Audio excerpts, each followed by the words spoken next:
Vamos a ver las pruebas de función tiroideas que tenemos. Entonces, si queremos evaluar la glándula tiroides y solo vamos a hacer una prueba, lo primero que tenemos que hacer, lo mejor que tenemos que hacer, es medir la TSH. Si medimos la TSH y la TSH está normal, eso nos dice que el paciente es eutiroideo. O sea que el paciente sí tiene buena función de la glándula tiroides. Nada más viendo si la TSH está normal. Porque si es un paciente que tiene hipotiroidismo o hipertiroidismo, de alguna de las dos vamos a tener una disminución o un aumento de la TSH, como lo vamos a ver en los siguientes videos. Entonces, si el paciente tiene normal la TSH, esto es que el paciente tiene buena función tiroidea. Otras pruebas que tenemos es medir la T3, T3 y T4. Por ejemplo, la T4 podemos medir T4 libre o podemos medir T4 total. Entonces, recordemos que esas son hormonas que están unidas a proteínas que son globulinas. Entonces, tenemos, digamos, aquí está el torrente sanguíneo, aquí está el torrente sanguíneo, digamos, esta es hormona tiroidea, es T4 libre, y aquí vamos a tener proteínas que son globulinas. Thyroxine binding globulin, la globulina que se une a la tiroxina o a la hormona tiroidea. Esa es la globulina. Y a la globulina se une la hormona tiroidea. Entonces, T4 libre es nada más medir las T4 que no están unidas a la globulina. Y la T4 total es medir las que están unidas a la globulina más las que no están unidas. Entonces, tomar todas estas con todas estas. Ahora es mejor medir la T4 libre, porque recordemos cuando tenemos un hipotiroidismo o un hipertiroidismo, lo que va a hacer trastornos o lo que va a hacer que el paciente tenga los síntomas de hipotiroidismo o hipertiroidismo, los síntomas dependen de la fracción libre. O sea, dependen de si la fracción libre está disminuida o está alta. De eso depende si el paciente va a tener hipertiroidismo o hipotiroidismo. Bueno, si se va a presentar así. Entonces, es mejor medir la T4 libre, porque de eso depende si el paciente va a tener síntomas o no. Lo otro es medir la T4 libre, la T4 total.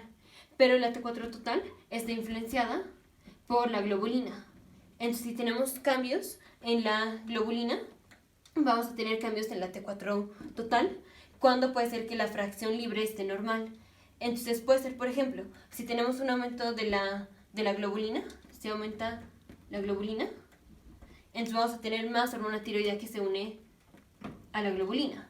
Entonces la T4 va a estar aumentada, pero la fracción libre va a estar normal. Entonces, si la fracción libre está normal, el paciente no va a venir con síntomas de, en este caso, hipertiroidismo, aunque la T4 esté aumentada. ¿Por qué la T4 aumentó? Porque aumentó la globulina, pero no es que el paciente tenga hipertiroidismo, porque no es que tenga aumento de la fracción libre. Entonces, nada más hay que tener cuidado cuando medimos la T4 total. Si está elevada, no quiere decir que el paciente tenga hipertiroidismo. Lo que define si el paciente tiene hipertiroidismo es que la fracción libre esté elevada. O al revés, lo que define que el paciente tenga hipotiroidismo es que la T4 libre esté baja, no si la total. Entonces, cosas que, por ejemplo, aumentan la globulina es, por ejemplo, que el paciente esté tomando estrógenos o los anticonceptivos orales combinados o cualquier cosa que contenga estrógenos, aumenta las globulinas. También, por ejemplo, las infecciones pueden aumentar a las globulinas. Cosas que disminuyen las globulinas son, por ejemplo, los andrógenos. Los andrógenos disminuyen a la globulina que se une a la tiroxina. Entonces, los estrógenos y los andrógenos, pueden cambiar la concentración de la globulina y por tanto cambian la T4 total, pero no la fracción libre. Entonces, mejor que medir la T4 total es medir la T4 libre. Y el otro estudio que tenemos para ver la tiroides es la prueba. Es la prueba de captación de yodo radioactivo. Que esto nos sirve para dos cosas. Una, para ver de forma general si la glándula tiroides está agarrando, está tomando, está captando al yodo. Recordemos que para la síntesis de hormona tiroidea necesitamos yodo. Entonces queremos ver de forma general si toda la glándula tiroides o un foco de la glándula tiroides está tomando yodo, sí o no. Para esto nos va a servir. Y la otra es si tenemos, por ejemplo, un nódulo, queremos ver si este nódulo es tirotóxico o no. Tirotóxico es si sí toma yodo o no es que no toma yodo. Entonces, queremos ver cómo está la forma general, o sea, si toda la glándula tiroides está captando yodo, entonces cómo está la distribución de la captación de yodo, y ver si específicamente los nódulos captan yodo o no. Entonces, para eso hacemos la prueba de captación de yodo radioactivo. Como vamos a ver, por ejemplo, en la enfermedad de Graves, vamos a tener un aumento homogéneo de la captación de yodo. Por ejemplo, cuando tenemos que el paciente está tomando tiroxina, que el paciente a propósito está tomando hormona tiroidea, el paciente va a tener una disminución homogénea de la captación de yodo. Y por ejemplo, ciertos nódulos pueden tener un aumento de la captación de yodo o una disminución de la captación de yodo. Entonces, para eso usamos la prueba de captación de yodo. Y lo que hacemos es, al paciente le vamos a dar yodo radioactivo. Radioactivo es un yodo que va a estar marcado para poder ver si el paciente sí lo captó o no. Y este se llama yodo 131. Y nos esperamos 24 horas. Y después de 24 horas lo normal es que el paciente haya absorbido del 5 al 30% del yodo radioactivo que le dimos. Entonces, pruebas de función tiroideas, la mejor que hacer de todas es medir la TSH. Paciente que tiene TSH normal es paciente eutiroideo.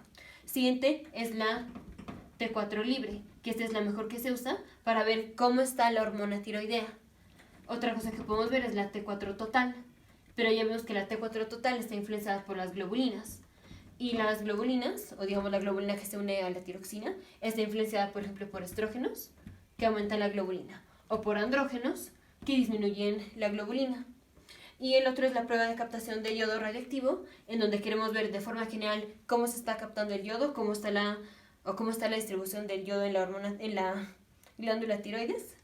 Y la otra es ver si los nódulos son tirotóxicos o no, o sea, si captan mucho yodo o no están captando yodo. Y para esto le damos yodo radioactivo 131 al paciente. Después de 24 horas, lo normal es que la glándula tiroides absorba del 5 al 30% del yodo radioactivo que le dimos. Nos vemos en el siguiente video, futuros médicos, científicos e ingenieros.